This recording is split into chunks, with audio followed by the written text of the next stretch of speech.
आज आपण बघणार आहोत लिंक 6 साऊंड टेस्ट ही कशी वापरायची आणि ती करताना आपण काय डूज आणि काय डोंट्स अपेक्षित आहेत त्याचा थोडा सराव करूया.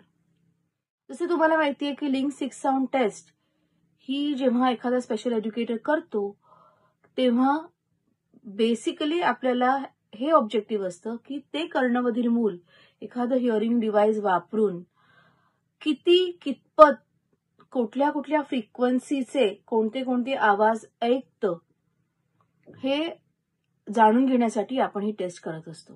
ही टेस्ट स्पेशल एज्युकेटर करू शकतो, पेरेंट्स करू शकतात, ऑडिओलॉजिस्ट करू शकतात.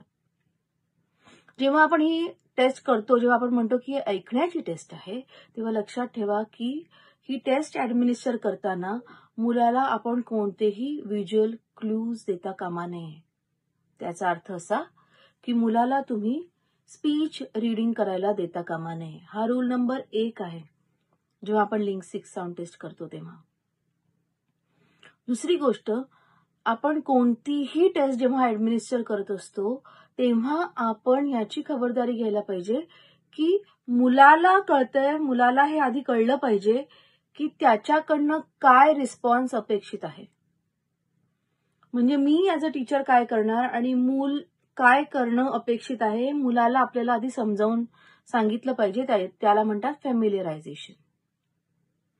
तिसरी गोष्ट, तुम्ही लिंक 6 साऊंड टेस्ट जेव्हा करता त्याचा अर्थ असा नाही की तुम्ही त्या मुलाला ते साऊंड शिकवत आहात.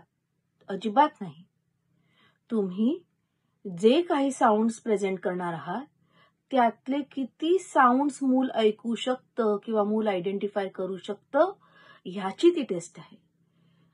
प्रत्येक वेळेला आपल्याला असं दिसतं टीचर एकदम मुलाने रिस्पॉन्स नाही दिला तर स्वतःच डिस्टर्ब होतात आणि आणखीन मोठ्यांदा आवाज देतात, आणखीन लांब आवाज देतात, खूप वेळा आवाज देतात जेणेकरून त्यांना वाटतं की मुलाने रिस्पॉन्स द्यावा.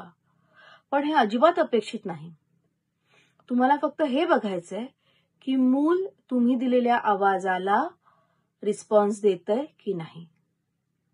जर तुम्हाला वाटतं पहिल्या प्रेझेंटेशनमध्ये मुलाने त्याचं लक्ष नव्हतं तर कदाचित तुम्ही परत त्याचं अटेन्शन ड्रॉ करून दुसऱ्या वेळेला तो आवाज देऊ शकता.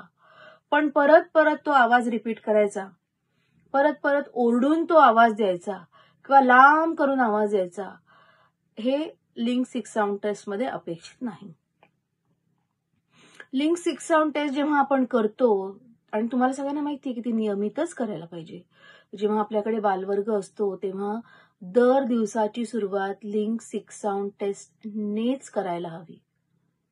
आणि तुम्ही त्या पालकांना सुद्धा याच्यामध्ये इक्विप्ड करायला शिका. म्हणजे त्यांनाही कळेल की मुलाला शाळेत पाठवण्याच्या आधी त्यांनी घरी ही लिंक 6 साऊंड टेस्ट करून बघायचं असतं की हिअरिंग डिव्हाइसने त्या मुलाला बेनिफिट मिळते का. कारण त्याच्यामुळे म्हणजे लिंक 6 साऊंड टेस्ट ऍडमिनिस्टर केल्यावर जे आपल्याला रिझल्ट मिळतात त्याच्यामुळे आपल्याला बऱ्याच गोष्टी कळतात की हिअरिंग डिव्हाइसने मूल ऐकतं, हिअरिंग डिव्हाइस चालू आहे की नाही आणि मुलाला किती फायदा होतोय हे त्या टेस्टमुळे आपल्याला कळत असतं. जसं तुम्हाला सगळ्यांना माहिती आहे, आपण एकदा परत रिव्हिजन करू की लिंक 6 साऊंड टेस्टमध्ये कुठले साऊंड्स आपण म्हणतो. आ, ई, उ, स, श आणि लक्षात ठेवा स, श, म हे साऊंड्स नाही आहेत. आ, ई, उ, स, श आणि हे 6 साऊंड्स आपण देणार आहोत. अगदी छोटी बाळं असतील ज्यांना फारसा ऑडिटरी एक्सपिरियन्स नाही त्यांना आपण जवळून म्हणजे अगदी 6 इंच ते 1 फूट या अंतरावरनं आपण ते साऊंड्स प्रेझेंट करू शकतो. जसं मूल चांगलं लिस्नर बनतं, त्याच्या लिस्निंग स्किल्स वाढतात, तसं हळूहळू आपण डिस्टन्स वाढवायचा. मुलाकडून आपण आणखी लांब जायचं आणि मग आवाज म्हणजे ते साऊंड जे आहेत ते प्रेझेंट करायचे असतात. लिंक 6 साऊंड टेस्ट 2 लेवलवर केल्या जातात. एक डिटेक्शन आणि दुसरी आयडेंटिफिकेशन. डिटेक्शन मध्ये फक्त आवाज आहे की नाही हेच बघण्यात येतं. म्हणजे आवाज आला तर हात वर कर, आवाज आला तर हा ब्लॉक खाली ठेव, आवाज आला तर स्टॅम्प मार, आवाज आला तर फुलाच्या पाकळीला एक रंग लाव.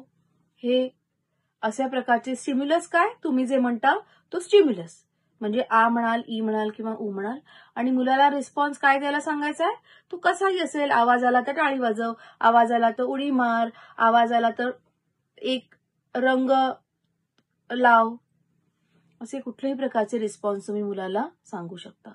आयडेंटिफिकेशन लेव्हलवर जेव्हा तुम्ही साऊंड प्रेझेंट करता तेव्हा हे अपेक्षित असतं की मुलाने तो साऊंड ओळखला पाहिजे आणि ओळखून तो रिस्पॉन्स जो आहे तो 3 प्रकाराने तुम्हाला देऊ शकेल.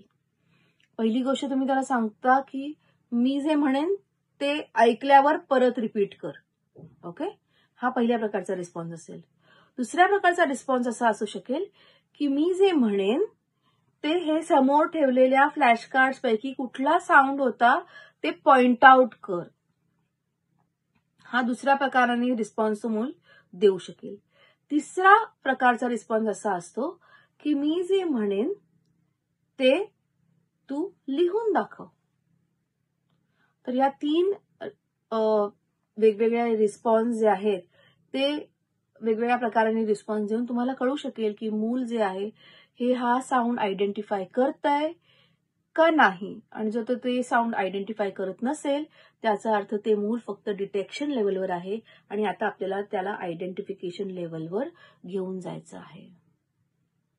आता लिंक 6 साऊंड टेस्ट केल्यावर त्याचं जे इंटरप्रिटेशन आहे ते काय आहे हे आपण पुढच्या व्हिडिओमध्ये बघूया. थँक्यू.